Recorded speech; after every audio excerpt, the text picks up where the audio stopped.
Hello, ladies and gentlemen. Seventh episode of Cybersecurity. Today we will try to disarm one of the greatest inventions in human history. I think one of the few biggest invention in digital world. Some people say next big thing after the internet, which is a big thing to say. And this will be artificial intelligence. Namely, because of the scope of this channel, it will be about the role of cybersecurity in the defense operations, as well as we will talk a little bit about its role in offense. Now, you probably have heard about artificial intelligence before, whether you were using it to write your master's thesis by ChatGPT, or you were watching Terminator and you were like, oh my God, Skynet, that's a bad guy. Or maybe you fell in love with lovely David from the AI movie, with Jude Law. Wherever you know it from, it's since late 2022, it's pretty much the thing to talk about. So, as probably millions other people, I will be talking about it too. And before we will jump into the cybersecurity itself, let's talk a little bit about artificial intelligence. So it is a computer system, in very plain words, capable of achieving feats that were previously only available for humans. That can go for text generation, image generation, so any kind of creative work, but also using the experience and data to make decisions and on the level which was previously, because we know machine learning was with us from a long time, but which was previously unavailable due to the capacity of computing, advancement of algorithms, and of course available data. Basically, I would say that internet is something that enabled creation of AI because of how much data was actually available to train these models on. So first thing, a model, it's a set of algorithms trained on specific data set. This data set can be very broad, and it can be, for example, like a bunch of websites where people don't actually, like, the analysts which are training the model, they know what is more or less on the site, but they are not 100% sure. So let's call it unsupervised machine learning.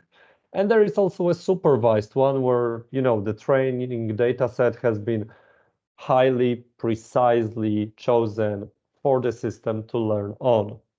Now, typical use cases of the AI, it goes classifying.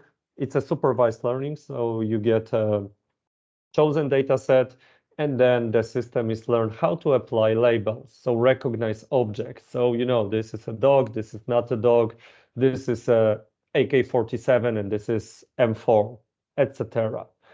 Another one is clustering, so finding and creating groups based on similarities, based on correlation. Here, it's mostly unsupervised learning.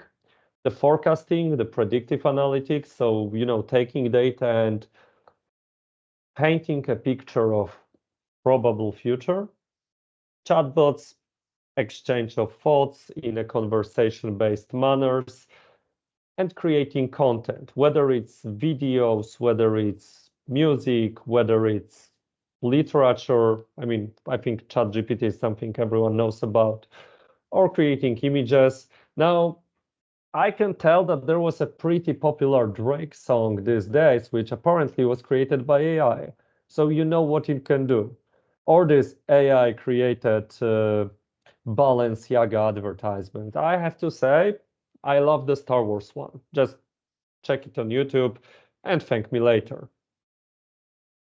However, it can be used for funny purposes, good purposes, but also for bad purposes. And there is a lot of, maybe not confusion and maybe not yet panic, but there is a big concern in the cyber world. And let's see a few headlines. AI rise will lead to increase in cyber attacks. Reuters. Cyber physical attacks fueled by AI are growing threat. CNBC. Or Forbes. How AI-driven cyber attacks will reshape cyber protection. Oh my God. But thank God the good guys are not sleeping. They are working hard. By the way, they are always working hard because believe me, if they weren't, you would have zero on your bank account as we speak. So let's see, where can we use AI in cybersecurity? Now, I'm very sorry, you will not be able to get at least out of this video, direct recommendation that you should buy this system and configure it that way. However, I aggregated it to 3 areas where cybersecurity can be very helpful. And let's look through them on the next slide. First one is prioritization, and it's about time. So we live in an age of constant shortage of cybersecurity skills. So if we don't have enough people, we should use their time wisely. So let's think about prioritization in terms of incidents. Not only those incidents will be better shown in the products you have, multiple incidents from multiple technologies you have deployed for cybersecurity can be correlated into uber incidents, super incidents. Those super incidents will also be prioritized so you see them and you know where you can put your hands on and what you have to put your hands on. The other one I'm thinking about is information.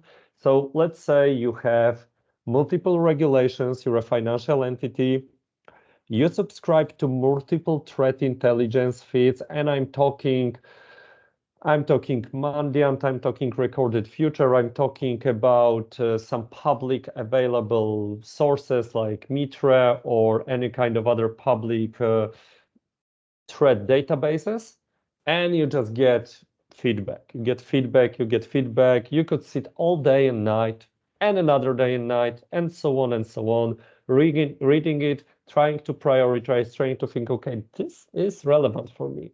AI will do it for you. It will create a condensed report where you can find, okay, these top 3 things I have to do today. After I will respond to the incidents, I will set my defenses up because those are pretty relevant information and it might worry me in the future, right?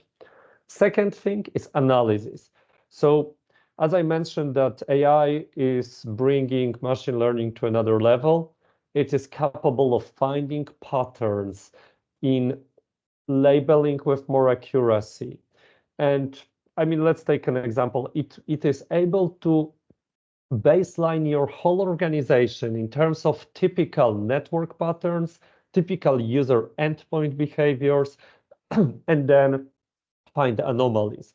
And I'm not only thinking about anomalies in terms of cyber attacks, so someone clicks on something, then the hacker takes over his laptop and suddenly, starts spreading emails to the people the guy wasn't mailing before with some links which are unrecognized URLs, or try to send some files which contain some macros, or for example, reach out to a website this user haven't reached out before, or open some network connections on the unknown port with an unknown application, probably command and control. It will also help to nullify the broken business processes. So example, let's say that there is a group who needs access to a specific critical server once a quarter. I don't know, a compliance guy for an audit. It would be smart if he had to request the access once every quarter, not to have it all the time, right? To roam free. And in case his account is taken over, we have a problem. So by the principle of zero trust, it would be good to put some additional controls over this access, and AI can help you find that by analyzing his behavioral patterns. It will also, in my opinion, make it better for the creation of reports for analyzing content because you will be able to do a prompt-based research. So, hey AI, I would like to know the top threats for today in categories of web browsing, endpoint activity, and network activities outside the HTTP, HTTPS traffic. And if you can also put a nice graph for my management. Thank you. And then, you go so on, so on, so on. It's a conversation. It's better than using some kind of logical function. I mean, to know logic is good, don't get me wrong, but people are natural talkers, at least myself, at least most of us. So you get where I'm going with this one. The last part, classification clustering, which I mentioned before. So it will enhance accuracy. Let's say forensic. Find me all the files or all the artifacts associated with IP of the host that was recently infected and affected by the cyber attack. Now, one more layer of granularity. Give me those artifacts that might have contained sensitive data or might have been used to get further access into the system, basically to enable lateral movement. Or give me all the list of files which contain sensitive data from this particular server. And by sensitive data, I mean those falling under regulation A, B, C, D. Probably it will not be perfect with current state, but believe me, all the vendors, all the analysts, consultants, all the strong brains of cybersecurity are working to make it available at your fingertips. The last but not least is automation. And I know there was automation in cybersecurity for a long time. I think the most common example would be the SOAR, security orchestration, automation, and response, which uses playbooks to automate your actions into actionable set of steps, to, for example, mitigate an incident or to achieve a regulatory compliance. Now, this will be, first of all, more accurate. Second of all, there will be this unsupervised model. So basically, you will be doing some things, and then AI will give you a hint that, hey, this is something you do from time to time. Maybe we will automate it into a process. Thank you, AI. You're so helpful. You're like Jarvis to Iron Man. I mean, I strongly hope that every one of you SOC analysts or threat hunters will feel with AI like you just got your Iron Man suit. That would be nice, right? Okay, so automation. What is important about automation, what struck my mind is regarding the data set. You know your infrastructure, you know your cybersecurity posture, you are the guy for your cybersecurity, or at least I hope you are. And that's why you need to make your actions, your account, your baselines, your data set. And that's where you can automate with a great supervision, the greatest supervision. Small underline, all of these actions so far are about finding patterns, a real-time analysis of huge volumes of data. And this will, basically, you will be able to act more quick and act more accurate. And probably still, there will be no silver bullet in the cybersecurity. But if they get better, we need to get better as well. It's like with the things that IRI said about assassination attempt on Margaret Thatcher. So they need to be lucky once. We need to be lucky always. So there's some burden on our shoulders, right? Okay, I talked about areas, then how I see the benefits. This will be very brief. We will save time, because if you will have this amount of alerts condensed into this amount of alerts, you will be able to be more efficient. We will be able to scale, because if you will open a new data center, maybe you will not have to hire, it's a big word, look for, interview, on board and then get up running 3 new analysts, you will be able to do it with your existing staff, maybe training another AI assistant for cybersecurity. I don't think it is there right now, but I believe it will be. And the cost reduction, because of those two, because of cost saving, I mean, all of those are interconnected. Now, I've also I gathered a few examples. This is by no means an advertisement. It's just something that struck my eye. CrowdStrike Falcon. So it uses AI to basically create a baseline of user behavior on the endpoint, the application processes, usage of CPU, etc. And then if there is an anomaly, ding, suddenly you're on the radar. You're on the more of the radar on this particular EDR, endpoint detection and response product. Fortinet FortiGuard. I mean, everyone knows Fortinet. It's a fortified network, I think most known network security vendor, and they have enormous telemetry, enormous base of attacks, and they basically gather their enormous base of attacks. They also have their own labs for analyzing attacks. They also use publicly available sources. They congest that, take additional layer of analysis. So again, AI analysis, right? And then they give you output to defend against 0 days, against unknown threats based on the, I can say, next generation level of correlation.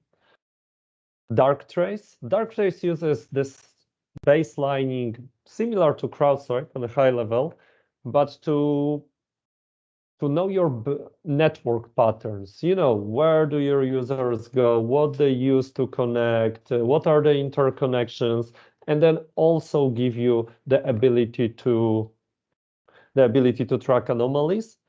They also help you in the AI guided incident response. So listen, Mr. Analyst, maybe it would be wise for your next step to be this.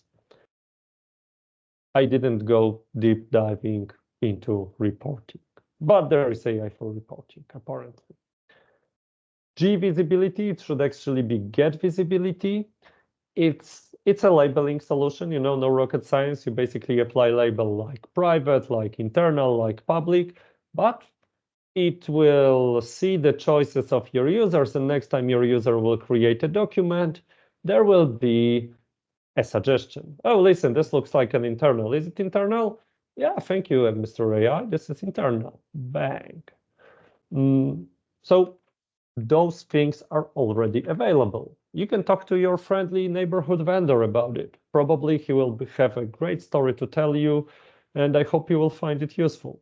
I mean, certainly if you would talk to me, I would be happy first to hear what you would find helpful in terms of desired outcome, and then maybe tell you what is on the market to achieve it. Simple like this. And of course, as I mentioned, there are people talking left or right about AI. One of my daily feeds is UK's National Cybersecurity Center. They write some pretty good stuff. I mean, I recommend the literature. And I've gathered a few points from the AI research. Now, the first one is about the offense security. First thing is that the most uplift will be in reconnaissance from the cyber kill chain. Now, why reconnaissance? Because of the ability to analyze multiple sources of data and make them into actionable outcomes, which can be used in a malware campaign, in a phishing campaign, and social engineering. Now, previously I thought, okay, I will use ChatGPT to create this great convincing email that I'm this African prince and I just chosen precisely you to inherit all those wealth, because I care about you. I was thinking, I was analyzing so many people and it's you. But not necessarily. I mean, I'm talking about deepfakes. I'm talking about vishing. I'm talking of this viral fraud when there was a guy who was convinced by a deepfake of CFO who, with CFO voice, the CFO voice where you need to act for me. I would not be a good CFO, right? Nevertheless. And he wired what, 20 million? So this is why I say that it will go beyond emails. Okay, one thing, if you, first of all, right now, if you are on the call and you have suspicion of a deepfake, or actually every time, just tell people to do this. Apparently, the deepfakes are only good from the front. They are not very good, on the 3D face modeling. The second thing is that AI will be able to help hackers analyze exfiltrated data. How it will work? Basically, they will know what they have. So let's say they are stealing 2 terabytes of your data, and they write a prompt, listen, what is the value of this data on the black market? Under what regulatory compliance this data falls under? What will be the possible fine for the company if this data will get published in the internet? And then they will use it to give you a number for the ransom, which might go from this to this. Third point, it lowers the barrier for novice cyber criminals. Now, I have pretty high opinion of people working in cybersecurity. It's not like trip. I mean, you walk, you trip, and suddenly you become a cybersecurity analyst. You have to do some fair learning, right? But more script kiddies, more guys writing these phishing emails with ChatGPT, blah, blah, blah, blah, blah. It creates more noise. When there is more noise, the right attacks, I mean, the real dangerous one, are harder to spot. So this is why the analysis and prioritization supported by AI will become of, increased significance. And if I were to draw conclusion from that, it will be tougher, but it's not that it gets easier, we get stronger. So it will be tougher, but we will be stronger. The accuracy will be increased with AI. So it's not like we will be replaced, but we will be more accurate. It's like a guy with a map versus a guy with a GPS. The third thing is, and this is a long shot, but I believe in the future, everyone will have their personal AI model, and we will be validated based on me and my personal AI model, Iron Man and Jarvis. Sorry, I mean, too much Iron Man, right? Okay, I hope this will help you to get some foundational understanding. I hope it will encourage further research.